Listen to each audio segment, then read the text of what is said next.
Monsieur le ministre, bonjour. Bonjour. Pourquoi le président Tshisekedi a-t-il boycotté la fin des travaux du sommet de la francophonie samedi dernier ? Le président de la République n'a pas participé à la dernière phase de travaux de la francophonie parce qu'il y a eu une mission coupable de son homologue français qu'il avait pourtant rencontré vendredi matin, des échanges qui se sont plutôt bien déroulés. La République démocratique du Congo étant le plus grand pays francophone et qui connaît l'une des plus graves crises humanitaires ne pouvait pas être omis dans la prise de parole du président Macron à l'ouverture du sommet de Villers-Cotterêts, même si il s'est rattrapé plus tard, mais les mal étaient faits. Donc il y a eu pour vous, de la part du président Macron, lors de son discours d'ouverture du 4 octobre, une omission.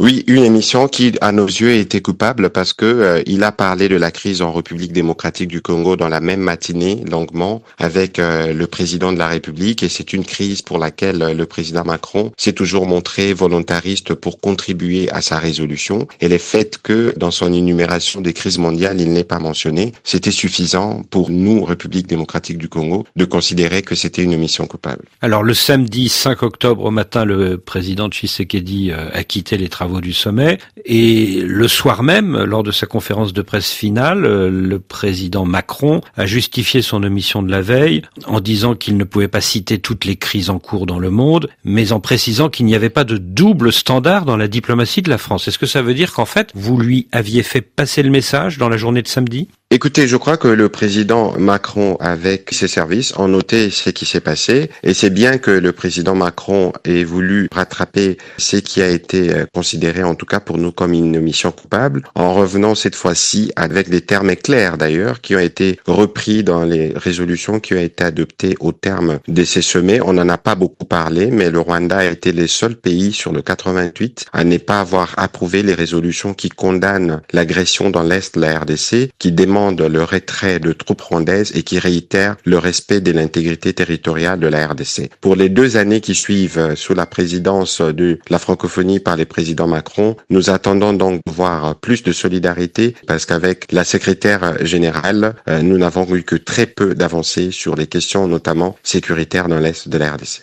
Lors de cette conférence de presse finale de samedi dernier, Emmanuel Macron a précisé qu'à ses yeux, la francophonie devait jouer un rôle en soutien des efforts régionaux pour résoudre la guerre dans l'Est de votre pays. Est-ce que cela vous satisfait ? Nous avons noté justement cette position du président Macron qui a été dite de manière claire et sans embâche. Nous espérons que justement dans le cadre de la francophonie, pour une première fois depuis 2 ans, on parle d'une mission d'information qui va venir. Ici, nous n'attendons pas de la francophonie beaucoup plus que la solidarité qui doit être réitérée pour les locuteurs de la francophonie qui sont les principales victimes justement de cette agression portée par un pays qui est mi-figue, mi-raisin parce que le français, il faut le rappeler, n'est pas la langue officielle du Rwanda. Alors c'est dans 2 ans que s'achève l'actuel mandat de Louise Mushikiwabo, la secrétaire générale de la francophonie. Est-ce que vous pensez que votre pays présentera un candidat pour lui succéder au poste de secrétaire général de la francophonie ? Il va de soi que la République démocratique du Congo, de par son nombre d'électeurs, est en droit de prétendre à la direction du secrétariat général de la francophonie pour autant que les modalités puissent être réunies. Je ne suis pas spécialiste sur la francophonie, mais en tout cas, le moment venu, je pense que notre pays les mérite amplement. Sur le fond, sur la guerre elle-même qui sévit dans l'Est de votre pays, il y a un cessez-le-feu entre belligérants depuis la fin du mois de juillet et il y a un plan harmonisé qui est en négociation sous médiation angolaise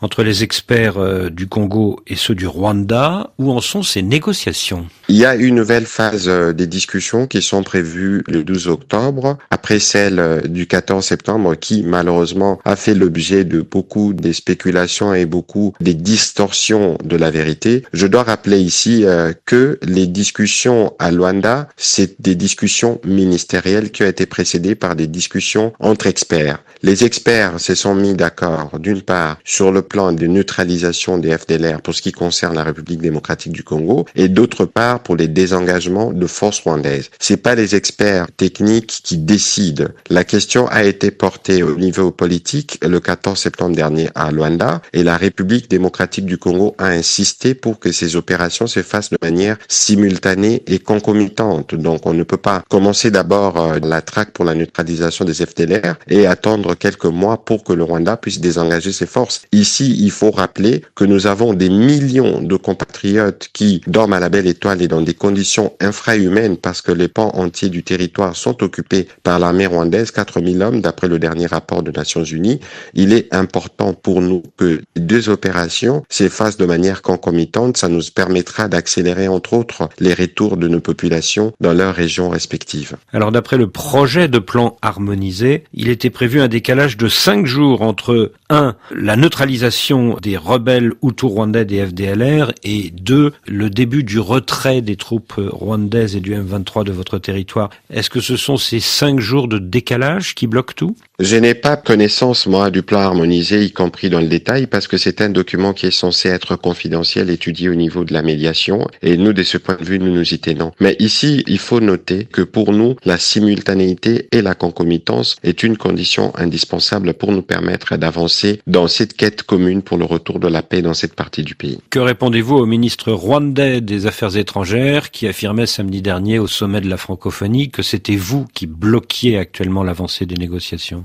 Je pense qu'il est de bonne coutume diplomatique que lorsque nous convenons autour notamment du médiateur que nous allons éviter l'escalade, de ne pas à travers les médias ou les réseaux sociaux chercher à dévoiler ce qui relève de l'ordre discrétionnaire lié aux discussions. Je vous ai dit tout à l'heure que les experts techniques n'ont pas la décision. Autant nous avons salué la pertinence des travaux qui ont été faits, autant c'est les politiques qui signent. Et lorsque le politique estime qu'il y a des choses à rajouter sur ce que les experts ont fait comme proposition, cela ne devrait nullement être perçu comme un élément de blocage. Et au 12 octobre, nous irons à Luanda avec la volonté de faire aboutir le processus pour le retour de la paix, parce qu'il faut rappeler que nos compatriotes décèdent tous les jours et ceci doit s'arrêter très vite. Alors ce samedi 12 octobre, c'est-à-dire demain, à Luanda, vous serez présent donc à ce 5e round de négociations avec le Rwanda. Est-ce que vous allez travailler sur le même projet de plan que celui du 14 septembre ou est-ce que vous allez travailler sur un texte qui aura évolué ? Je crois que la ministre d'État, ministre des Affaires étrangères et les équipes de la République démocratique du Congo vont s'y rendre avec la bonne volonté qu'ils ont exprimée dès le début pour que nous puissions aboutir avec un plan qui consacrera à la fois la concomitance et la simultanéité des deux opérations. Monsieur le ministre, dans la nuit du 1er au 2 septembre dernier, la prison de Makala, à Kinshasa, a été le théâtre d'une tragédie. Le dernier bilan officiel est de 131 morts parmi les détenus. Le 9 septembre, vous avez annoncé qu'une enquête était lancée et qu'on en connaîtrait les premières conclusions une semaine plus tard. Quelles sont ces premières conclusions ? D'abord, il y a eu 132 morts. Le bilan a été réajusté parce qu'il y a un mort de plus qui a été découvert. Donc la première phase de l'enquête consistait justement à la compréhension des événements tels qu'ils se sont déroulés, leur séquençage et en évaluer la portée. Il y a eu 132 morts au total et dont 112 sont décédés principalement par bousculade et par étouffement et toutes ces personnes ont déjà été enterrées. Dans la foulée, il y a des procès en flagrance qui ont commencé pour les cas des violences et de voies de fait qui ont été commis contre certaines femmes prisonnières. Le deuxième volet de l'enquête qui combine à la fois la justice civile et la justice militaire continue parce que il y a des éléments notamment qui sont extra-prison qui méritent d'être élucidés pour que nous puissions connaître la totale vérité sur ce qui s'est véritablement passé et les conclusions ne sont pas encore prêtes pour ces deuxièmes volets. Les éléments extra-prison dont vous parlez, de qui s'agit-il ? Je ne saurais pas vous dire davantage, mais il y a des éléments en dehors de la prison qui sont intervenus en tout cas, ou des causes extérieures à la prison qui ont été à la base de ce qui s'est passé à la prison et c'est ce qui sera démêlé par la justice qui travaille quotidiennement. Est-ce que des gens se sont évadés ? Non. Donc tout s'est passé à l'intérieur de la prison en fait.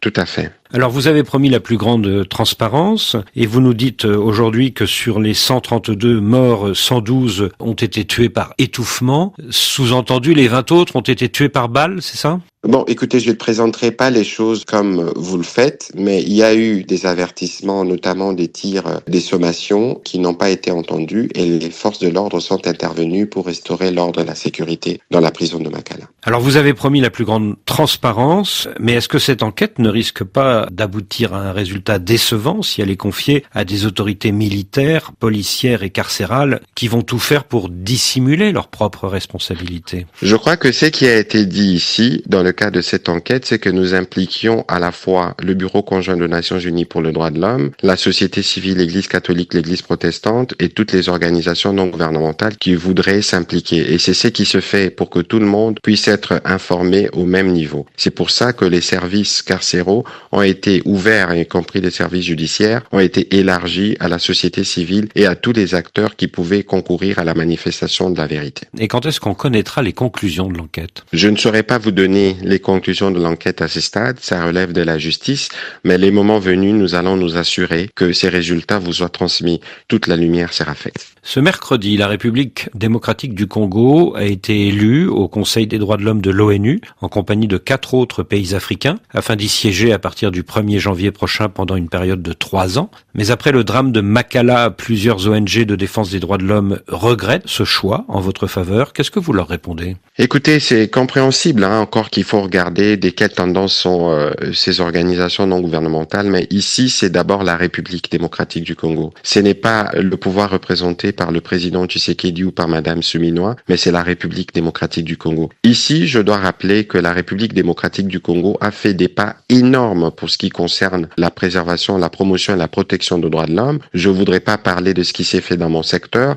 mais s'il faut regarder le droit de personnes vivant avec handicap, s'il faut regarder la place de la femme, s'il faut regarder la gestion des questions liées aux victimes de différentes guerres à travers le FONAREF, je crois que la République démocratique du Congo a des bons exemples à donner en la matière, même si nous sommes dans une quête permanente. Et l'élection de la République démocratique du Congo au sein du Conseil des Nations Unies pour les droits de l'homme à Genève nous permettra de continuer ces combats pour la promotion des droits de l'homme à ce stade, et nous porterons les causes qui nous sont les plus chères, notamment en ce qui concerne toutes ces personnes qui sont touchées par la guerre et leurs droits qui doivent être à tout prix préservés. Il y a 5 mois, le président Tshisekedi a déclaré qu'il voulait une constitution digne du pays, ce qui a provoqué beaucoup de remous à Kinshasa. Et la semaine dernière, le parti au pouvoir UDPS a relancé la polémique en appelant, je cite, à corriger les lacunes de la loi fondamentale. Est-ce qu'une réforme constitutionnelle est à l'ordre du jour? Non, la réforme constitutionnelle n'est pas à l'ordre du jour au niveau du gouvernement, parce que ce qui est à l'ordre du jour pour nous prioritairement, c'est les 6 engagements du président de la République. Et de ces points de vue, nous avons fait beaucoup de progrès. Notamment, vous avez suivi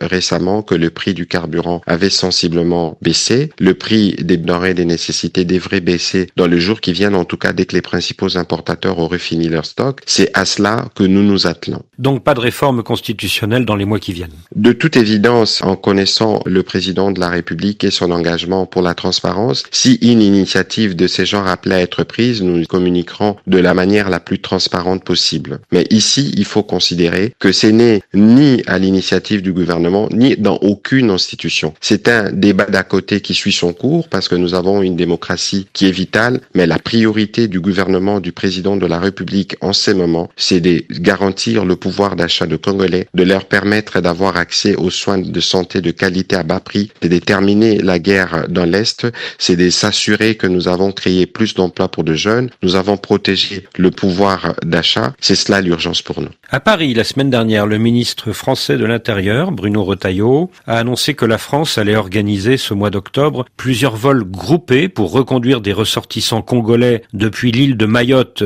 dans l'océan Indien jusqu'au Congo, votre pays. Quelle est votre réaction? Écoutez, la manière dont cela a été présenté est un peu spectaculaire, mais je pense que nous sommes loin de là parce que cela risquait de prêter à confusion. Il existe des mécanismes entre les deux pays qui permettent de manière régulière pour des citoyens qui ne sont pas en règle de retourner dans le pays, et je pense que c'est à cela que le ministre de l'Intérieur faisait allusion. Donc il n'y a pas nécessité de les percevoir comme la nouvelle du siècle parce qu'il a parlé publiquement de ce qui s'est fait par les services depuis plusieurs mois. Donc des vols groupés, il y en avait déjà depuis plusieurs mois, ils ne démarrent pas ce mois d'octobre. Il y a des mécanismes qui existent, notamment avec le ministère de l'Intérieur, la Direction générale des migrations. Alors quand il parlait des vols groupés, de combien de groupes parlait-il? Parce que d'après certains chiffres qui m'ont été communiqués, il s'agit plutôt d'une dizaine de personnes. Après, je ne sais pas ce que cela peut signifier, mais ici, il faut considérer qu'entre pays, il y a des mécanismes lorsque les citoyens ne sont pas en situation régulière, ils sont appelés à être ramenés. Cela ne devrait pas être compris comme une mesure spectaculaire. Patrick Mouyaya, merci.